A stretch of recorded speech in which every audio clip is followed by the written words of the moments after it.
Dricus Du Plessis versus Khamzat Chimaev is without a doubt the most exciting matchup on paper in 2025. A middleweight clash that feels too big to fail, honestly speaking. You've got two of the most chaotic, pressure-heavy, and misunderstood killers in the sport, and when they collide, you gotta expect fireworks. This isn't just a clash of styles, it's a war between two forces of nature, and in this video, we're gonna break it down.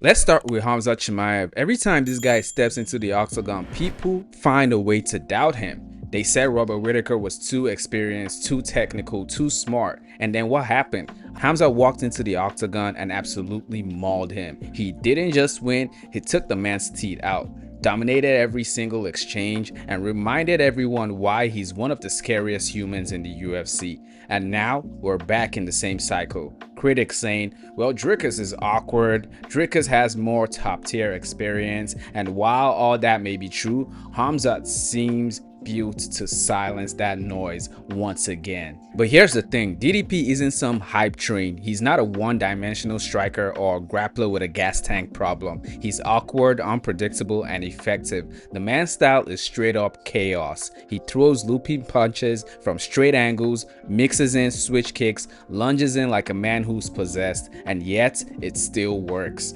Ask Robert Whitaker, ask Sean Strickland. DDP has made a career out of breaking every technical rule in the book, honestly speaking, and winning while doing it. He's a multi-dimensional threat, high pressure striking, explosive wrestling, submissions from top control. He doesn't just fight, he overwhelms his opponents, but the chaos comes with a cost. For all his strength, Dricus has holes. Big ones. His technique is too wild. He overextends, he drops his hands, his footwork can get sloppy when he rests, and in longer fights, especially earlier in the UFC run, we saw him fade, gassing out, hands low, mouth open. Now, granted, he has had his needed nose surgery and he's looked really better since then, especially with his last fight against Sean Strickland. He looks really clean. It was a full 5-round fight and it didn't look like he gassed out at all. But on the other hand, he absorbs a lot of damage. Against technical fighters with good distance management, he's very vulnerable sometimes. Strickland exposed it a bit in the first fight, and while he's improved his cardio post nose surgery, the style still burns energy like crazy. Then there's the grappling. Offensively, he's great. Defensively, I would say he's not elite. If someone like Khamzat gets top position and controls the wrist and rains down pressure, that's a serious problem for DDP. Now let's talk about Khamzat. His style is one word: domination. He doesn't feel you out, he doesn't play with his food, he storms forward, shoots instantly, and drags you into deep waters. Elite freestyle wrestling, chain takedowns, Dagestani style top control. He'll slam you, ride your hips, control your wrists, and smother you until you give up your back, and when he's not choking you out, he's dropping bombs from top position. But don't forget, he's got hands too. Sure, his striking isn't as clean as Adesanya's or Whitaker, but his power is absolutely real. And if you force him into a brawl, just like Gilbert Burns did, he'll meet you there. And the funny thing about that fight is the fact that he engaged in that chaos. He embraced it. He was trying to prove a point, because technically speaking, he could have changed the way that fight played out. But Khamzat has shown us, even in a chaotic brawl slugfest, he is absolutely game to engage. But let's not get carried away here. Let's not pretend like Khamzat is untouchable. He's been clipped several times. He's been bloodied. Gilbert Burns gave him hell in a 3-round war. He can be reckless. He overcommits sometimes. And when plan A fails, his ego sometimes pushes him into wild exchanges. If you look at the fight with Khamzat Chimaev and Kamaru Usman, all Usman had to do was survive the first round. Now, I'm not going to play it like all he had to do. Of course, Usman is one of the greatest fighters, one of the greatest welterweights. So it takes that caliber of fighter to survive that first round and then put in your game plan.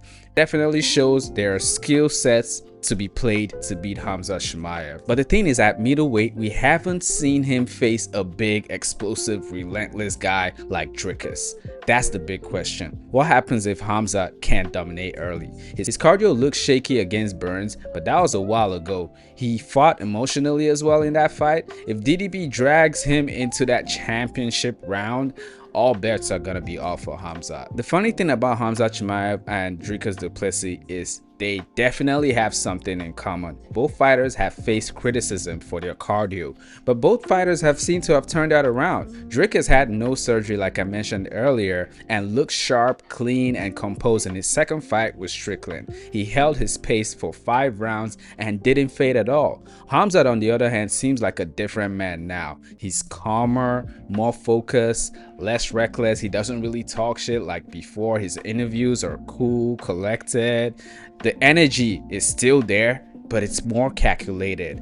If this version of Khamzat shows up, that's a terrifying prospect right there. Now, for being real, you know this is going to be a war. Both guys can win. Dricus has the unorthodox striking, the pressure, the grit, the scrambling ability to frustrate Khamzat. But here's what I think. Khamzat Chimaev is going to remind everyone once again why he might be the most dangerous man in MMA. Honestly speaking, I believe he takes Dricus down early, maybe in round 1 or round 2. And when that happens, it could be over fast. There's no middle ground around this. It's either this fight will go past 3 rounds or it will finish in 2 rounds, in my opinion. The ground control, smashing, submission, he's got 5 rounds to do it. And if he dominates early, it might not even last that long, honestly speaking. But if Khamzat can't get it done early, if DDP survives, he keeps the pressure and drags it late, then it comes to his fight. A brawl, a war,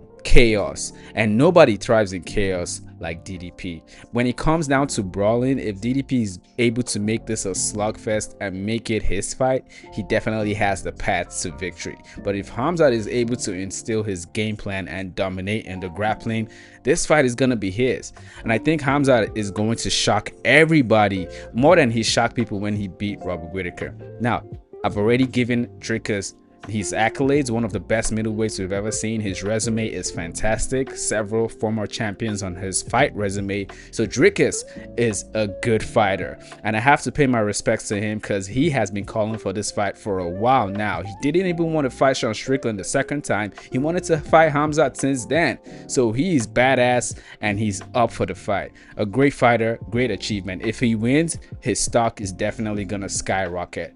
But man, Khamzat is just a different animal. And even though everybody knows that and acknowledges that, I feel like we really haven't even seen the heights of Khamzat. But the thing is, no matter what happens, fans are gonna win. This is the fight of the year waiting to happen, in my opinion. 2 monsters in 1 octagon, no room for mistakes. Let me know in the comments, who do you think is going to win this fight and how? DDP or Khamzat? Don't forget to like the video if you like this video. Please subscribe to the channel if you want more videos like this and more breakdowns, and I'll see you guys in the next one.